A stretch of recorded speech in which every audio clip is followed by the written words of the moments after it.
Para finales de la década de los 80, la familia Menéndez tenía una imagen de perfección. La familia estaba integrada por José Menéndez, su esposa Mary Louise Kitty Anderson y sus hijos Lyle y Eric. El padre era un próspero directivo de una empresa y la madre había elegido la dedicación plena a su familia. Junto a sus dos hijos de 18 y 21 años, estaban rodeados de confort y riquezas, con la posibilidad de cumplir cualquiera de sus caprichos. Pero todo aquello cambió el 20 de agosto de 1989. En la medianoche de Beverly Hills, Lyle Menéndez realizó una llamada desesperada al 911. Beverly Hills emergency. Yes, please. What's the problem? What's the problem? What's the problem? Someone killed my parents. Pardon me? Someone killed my parents. What? Who? Are they still there? Yes. The people... No. Were they shot? Hey, man, Were they shot? Yes. They were shot? Yes. 102, 722 North L105. What happened? Hey, stand up, Is the person still there? What happened? We have units around. What happened? Who shot who? I don't hear anything. I just came home. You came home and found who shot? Mom and Dad. Cuando llegó la policía, Eric lloraba desconsoladamente frente a la casa. Los hermanos afirmaban haber encontrado a sus padres sin vida luego de regresar del cine. José y Kitty habían sido abatidos a balazos. La brutalidad del ataque fue tal que a Kitty le dispararon 10 veces mientras intentaba huir. José, por su parte, recibió múltiples disparos mientras descansaba en el sofá. Al principio se pensó que los asesinatos tenían relación con la mafia. Sin embargo, con el correr de los meses, toda la investigación dio un giro de 180 grados, dejando a los hermanos Menéndez como principales sospechosos. Aquel terrible crimen escondía algo mucho más oscuro y profundo en la historia de la familia Menéndez. Pero, ¿qué fue lo que sucedió con los asesinatos? ¿Quiénes fueron los perpetradores del crimen? ¿Qué sucedió con Lyle y Eric? ¿Y quiénes fueron realmente los Menéndez? En este video analizaremos los diferentes misterios y situaciones que llevaron a los asesinatos. Además, conoceremos los distintos aspectos de la vida de esta familia que los llevó a ser una de las más controversiales y famosas de los últimos tiempos. Joseph Lyle Menéndez nació en la ciudad de Nueva York el 10 de enero de 1968. Su hermano menor, Eric Galen Menéndez, nació en Blackwood, Nueva Jersey, el 27 de noviembre de 1970. Sus padres fueron José Menéndez, un inmigrante cubano y exitoso ejecutivo del mundo del espectáculo, y Mary Louise Kitty Menéndez, una exmodelo y profesora. Desde el momento del nacimiento de Lyle y Eric, su madre Kitty dejó su carrera para dedicarse a ser ama de casa y madre a tiempo completo. José trabajó en la firma de contadores Coopers & Lybrand, donde en tan solo 3 años se convirtió en presidente. Después, a los 35 años, fue nombrado vicepresidente de la compañía Hertz y posteriormente fue transferido a la división musical de RCA. En este último fue el encargado de expandir el catálogo de música latina y ayudó a firmar contratos con grupos como Menudo y Eurythmics. A medida que los negocios de José prosperaron, la familia Menéndez se trasladó a Princeton, Nueva Jersey, donde vivían en una casa lujosa y enviaban a sus hijos a la prestigiosa Princeton Day School. Sin embargo, detrás de la fachada de éxito y riqueza, la vida familiar de los Menéndez era más compleja. José era un hombre ambicioso y exigente que pasaba largas horas trabajando, mientras que lidiaba con la soledad y la creciente distancia emocional entre ellos. Mientras los hermanos fueron creciendo, sus exigencias también lo hicieron. Su padre ejerció una enorme presión sobre ellos para que tuvieran éxito. El tenis resultó ser un deporte importante para su padre, que venía de una familia de deportistas. A mediados de la década del 80, José fue trasladado a California por razones laborales y compró una lujosa casa en la ciudad de Calabazas, en un intento por mantener a su familia unida. Kitty nunca aceptó la mudanza por completo. El cambio solo incrementó su descontento al alejarse del resto de su familia. Los hermanos Menéndez desarrollaban sus personalidades en un entorno de exigencias y tensión constante. Aquella mudanza resultó ser un punto de inflexión en la vida de los Menéndez que pronto fue escalando hasta desatar el caos familiar. Después de que la familia se mudara al sur de California en 1986, los hermanos se volvieron más rebeldes a pesar del control de su padre. Lyle regresó a Nueva Jersey al año siguiente y se inscribió en la Universidad de Princeton, pero sus notas eran regulares y recién pudo ingresar en su segundo intento. Sin embargo, fue suspendido de la institución por plagiar y copiarse en un examen de psicología. Aquello fue una gran humillación para su padre, que lo llevó a trabajar bajo su cargo, pero al poco tiempo comenzó a recibir quejas del comportamiento y mal desempeño de su hijo en el trabajo. Cuando la situación se hizo insostenible, José lo despidió frente a todos sus subordinados. Por otro lado, Eric llegó a disputar varios torneos en Estados Unidos y hasta se posicionó número 44 en el ranking junior de su país. Pero todo cambió cuando en 1988 los hermanos comenzaron a robar en diferentes casas del vecindario. Los delitos involucraron dinero en efectivo, objetos de valor y joyas por un total de $100,000. Un amigo de Eric, al quedar fuera de uno de los asaltos, terminó delatando a los hermanos Menéndez. José decidió que Eric, por ser menor de edad, asumiría la culpa por los dos. Gracias a un acuerdo con su abogado, el joven quedó en libertad condicional y con terapia obligatoria.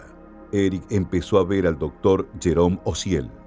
Aquella situación provocó que José decidiera mudarse a Beverly Hills. Se instalaron en una lujosa mansión valuada en $5 millones con piscina, cancha de tenis y casa de huéspedes. Allí habían vivido Prince y Elton John.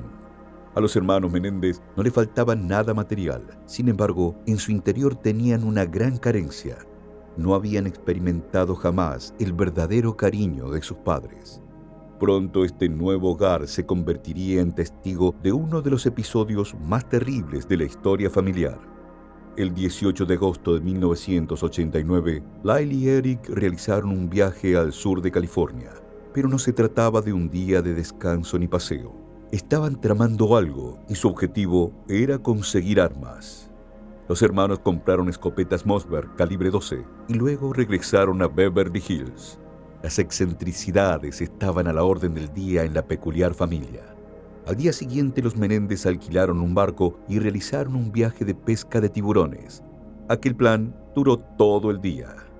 El 20 de agosto de 1989, los hermanos Menéndez fueron al cine por la noche. José y Kitty se instalaron en el estudio de su casa y comenzaron a ver una película de James Bond. Pero antes del anochecer, mientras sus padres descansaban en el sofá del estudio, Lyle y Eric ingresaron silenciosamente con las escopetas cargadas. José recibió un disparo a quemarropa en la parte posterior de la cabeza y luego 5 impactos más en el torso, la pierna y la cabeza. Kitty recibió 10 disparos en total. Lyle fue el que realizó el disparo fatal en el rostro de su madre. Cuando culminaron los asesinatos, los hermanos salieron de la casa para deshacerse de la ropa manchada con sangre y enterraron las escopetas en algún lugar a lo largo de Mulholland Drive. Luego fueron a un cine e intentaron comprar entradas para usarlas como coartada, pero abandonaron el plan debido a que el horario estaba impreso. Finalmente se dirigieron al festival Tate of LA en el Auditorio Cívico de Santa Mónica. Cuando regresaron a casa no encontraron presencia policial. Lyle llamó al 911 y dijo con voz quebrada: «¡Alguien mató a mis padres!», mientras se podía oír a Eric gritar y llorar de fondo. Cuando los oficiales llegaron, vieron a los hermanos desconsolados. En ese momento no se solicitaron pruebas de residuos de pólvora a los jóvenes. Lyle y Eric afirmaron a los oficiales que estaban en otro lugar en el momento de los asesinatos. Lyle sugirió que los asesinatos podrían estar relacionados con los negocios, ya que su padre tenía algunos detractores y enemigos. Aquella declaración, sumada al estado de shock de los hermanos, hizo que la policía no los tome por sospechosos en primera instancia. La escena del crimen que vieron los agentes de la policía y luego los forenses fue un cuadro brutal y macabro. La sangre inundaba la habitación y los cuerpos eran irreconocibles. Los detectives inicialmente investigaron la sugerencia de Lyle que vinculaba los asesinatos con la mafia y el mundo criminal. En los meses siguientes sucedió algo curioso para las autoridades. Los hermanos Menéndez comenzaron a vivir una vida llena de lujos que se contradecía con la pena de perder a sus padres. Lyle compró y se hizo dueño de un restaurante en Princeton. Además, adquirió 3 relojes Rolex y un automóvil deportivo Porsche Carrera. Eric contrató a un entrenador de tenis por tiempo completo y compitió en varios torneos en el extranjero. Entre sus viajes y salidas asistieron a un partido de baloncesto en los New York Knicks. La confirmación de su presencia quedó impresa en una tarjeta coleccionable de Mark Jackson, en la cual figuran de fondo. Durante este tiempo, gastaron aproximadamente $700,000. La mayor parte de este dinero provino de una póliza de seguro de vida por $650,000 y otra póliza de $15 millones con Life Entertainment, compañía donde José Menéndez era accionista. Todas estas acciones y gastos hicieron que la policía vea a los hermanos como sospechosos con un posible motivo financiero. Además, encontraron un guión cinematográfico que Eric había escrito tiempo atrás con un amigo, en el que un joven mataba a sus padres para heredar su fortuna. Todos estos sucesos alimentaron más las sospechas. La policía también escuchó de boca de Glenn Stevens, un amigo de Lyle, que una semana después de los asesinatos, Lyle regresó a su casa desde Princeton para destruir algo en la computadora familiar. Luego, el testimonio de un experto en computadoras, contratado por Lyle, confirmó que tuvo que borrar un nuevo testamento que José Menéndez había preparado. Mientras tanto, Eric continuaba asistiendo a sesiones de terapia con el psiquiatra Jerome Ociel. En una oportunidad, Eric no pudo soportar la culpa y confesó al terapeuta todo lo sucedido. Los 2 hermanos habían asesinado a sus padres. Lo que Eric no sabía era que Ociel había grabado esas confesiones y que la amante del doctor, tras enterarse de la existencia de la grabación, llevó las cintas a las autoridades. Con las pruebas en sus manos, el 8 de marzo de 1990, la policía se puso en acción. Lyle fue arrestado en Beverly Hills, mientras que Eric se entregó 3 días después de regresar a Los Ángeles desde Israel. Las cintas del terapeuta se convirtieron en el eje de la acusación y la revelación de que los propios hermanos Menéndez habían perpetrado el brutal crimen sacudió a todo Estados Unidos. En agosto de 1990, el juez James Albrecht dictaminó que las cintas de las conversaciones entre Eric y su psicólogo eran pruebas admisibles, ya que Ociel afirmó que Lyle lo había amenazado y violó el privilegio médico-paciente. Pero la decisión de Albrecht fue apelada y los procedimientos se retrasaron durante 2 años.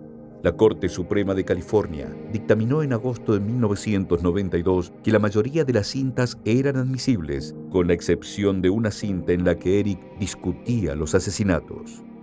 En julio de 1993 comenzó el juicio y fue transmitido por televisión. El país entero seguía el caso como un policial atrapante. Los Menéndez se convirtieron en celebridades. Los fiscales acusaron a Lyle y Eric de haber matado a sus padres para obtener beneficios económicos. La estrategia de defensa de los hermanos se centró en argumentar que actuaron en defensa propia después de años de abuso emocional y sexual por parte de su padre.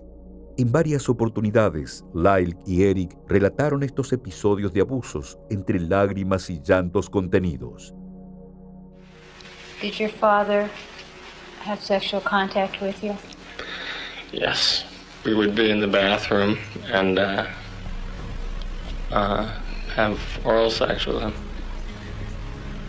Lyle alegó que José comenzó a abusar de él a los 6 años, pero se detuvo cuando tenía 8 sin explicación alguna, mientras que Eric declaró que fue abusado hasta la edad adulta, poco antes de los asesinatos. And I said, "Dad, please stop." And I said, "Dad, you're hurting me." And he just kept on going further. At one point, I just started screaming and I started saying, "Stop, it hurts, it hurts." Los relatos de ambos eran estremecedores, pero aún así los fiscales parecían no inmutarse. Eric testificó que 2 semanas antes de los asesinatos le contó por primera vez a Lyle sobre el abuso sexual que estaba experimentando, lo que llevó a múltiples enfrentamientos dentro de la familia. Aquellos testimonios arrojaron luz sobre una historia de control absoluto y abuso psicológico y físico sobre los jóvenes.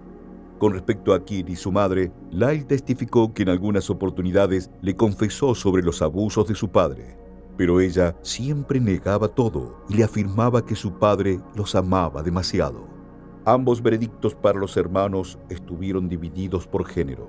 El jurado femenino siguió el homicidio voluntario, mientras que el masculino presionó por asesinato en primer grado. Después de un mes de deliberaciones, el juicio terminó como un juicio nulo debido a que los dos jurados no llegaron a un acuerdo. En 1995 comenzó el segundo juicio. Sin embargo, esta vez el juez Stanley Weisberg prohibió las grabaciones en la sala. Esto eliminó el componente mediático que había mantenido al país pegado a sus televisores durante el primer juicio. En esta segunda parte, el juez excluyó de su defensa las pruebas de abuso. La narrativa de los abusos, aunque perturbadora, no era suficiente para explicar la planificación que se había llevado a cabo antes de la masacre con la compra de las armas. Aquel juicio fue menos dramático que el primero, pero el resultado fue definitivo. Un jurado los declaró culpables y ambos fueron condenados por asesinato en primer grado y conspiración para cometer asesinato. El 2 de julio de 1996, Lyle y Eric fueron sentenciados a cadena perpetua sin posibilidad de libertad condicional. Además, se decidió mantener a los hermanos Menéndez en cárceles separadas, con el objetivo de evitar una posible alianza entre ambos y prevenir cualquier intento de fuga o maniobras judiciales. A partir de ahí fue todo en picada para los hermanos y fueron separados. Luego de cumplir 2 años de condena, los hermanos presentaron peticiones de habeas corpus ante el Tribunal Supremo de California, que fueron denegadas en 1999. Tras agotar sus recursos de apelación en el Tribunal Estatal, presentaron peticiones de habeas corpus por separado en el Tribunal de Distrito de los Estados Unidos. En marzo de 2003, el Tribunal del Distrito denegó las apelaciones. Sucedió lo mismo en el año 2005 con el Tribunal de Apelaciones de los Estados Unidos. Mientras tanto, los hermanos continuaron encerrados en diferentes prisiones hasta febrero de 2018. Lyle fue transferido al mismo lugar donde estaba Eric, el centro correccional Richard J. Donovan. Unos meses después pudieron reencontrarse después de 21 años. Si bien se comunicaban mediante cartas, Eric describió aquel reencuentro como algo abrumador y de gran felicidad. Mientras cumplían su condena, los hermanos se casaron. Lyle lo hizo en 2 oportunidades y Eric, por su parte, una vez. Los hermanos mantenían sus relaciones sin contacto alguno. Para mediados de 2023, Lyle y Eric solicitaron una nueva audiencia basándose en una acusación sobre una violación de su padre al ex integrante de Menudo, Roy Rosselló. Esto sucedió cuando José trabajaba en RCA Records. Aquel año, en un segmento del Today Show, un documental de televisión, Rosselló declaró que cuando tenía 14 años fue drogado y violado por José Menéndez mientras visitaba la casa de la familia Menéndez en Nueva Jersey. Yo conocí a José Menéndez porque es obvio, él era el director de la RCA Records. Llegamos a la casa, José Menéndez abrió la puerta y Menéndez me sirve una copa de vino. Y yo no sé qué tenía esa copa de vino. Comencé a ver todo nublado, comencé a ver todo desenfocado. Ahí yo sentí a alguien cargándome. Y esa persona era José Menéndez, que me estaba cargando y me estaba llevando para el cuarto de él. Pero yo no podía moverme, yo no podía reaccionar, yo no sé qué puse en mi bebida. Yo sentía el dolor y no me podía mover, no podía reaccionar. Además, la apelación de los hermanos fue acompañada por una carta que Eric había escrito a su primo, Andy Cano, en 1988. En ella, Eric habló sobre el abuso de su padre y el miedo que le tenía. El periodista Robert Rand, autor de The Menendez Murders, dijo que la encontró en 2018 en una cómoda en el dormitorio de Cano, mientras hacía sus investigaciones sobre los hermanos. En los últimos tiempos, el caso de los hermanos Menéndez volvió a ser el foco de los medios y en las redes sociales comenzaron a verse opiniones divididas sobre su condena. El 24 de octubre de 2024, el fiscal de distrito de Los Ángeles, George Gascon, puso en consideración la apelación de los hermanos Menéndez y anunció que estaba pidiendo al tribunal una nueva sentencia del caso. Sostuvo que los hermanos fueron sometidos a una enorme cantidad de disfunción en el hogar y abuso sexual. Su recomendación, además, consideró el tiempo que los hermanos ya habían cumplido y su comportamiento mientras estuvieron en prisión. De esta manera, los hermanos tendrían la posibilidad de ser elegibles para la libertad condicional y podría cambiar su futuro. El caso de los hermanos Menéndez nunca dejó de estar latente. En los últimos meses ganó mayor relevancia debido a la serie Monstruos, la historia de Lyle y Eric Menéndez, que lanzó Netflix en septiembre de 2024. Sin embargo, aquello no fue lo único que se realizó sobre los hermanos. Una gran cantidad de documentales, series y películas se crearon sobre el caso. Diferentes miradas e interpretaciones sobre el accionar de Lyle y Eric fueron representadas y satirizadas. Durante años, varios familiares de Lyle y Eric apoyaron su lucha para que se consideren nuevos juicios. Junto a otras personas coincidieron en que los hermanos sufrieron horribles abusos sexuales a manos de su padre y que no representaban una amenaza para la sociedad. Con el tiempo, Eric y Lyle Menéndez tuvieron un gran grupo de seguidores y algunas de las personas que hoy están de su lado incluyen a celebridades de alto perfil mediático. Desde Rosie O'Donnell, Cooper Koch y hasta Kim Kardashian, quien después de ver la serie Monsters, escribió un ensayo personal abogando por su liberación. Los hermanos protagonistas de los asesinatos nunca dejaron de admitir su culpabilidad. Pero también es cierto que su sentencia fue otorgada en una década donde la visión y la moral de la sociedad sobre abusos sexuales infantiles no eran las mismas que en la actualidad.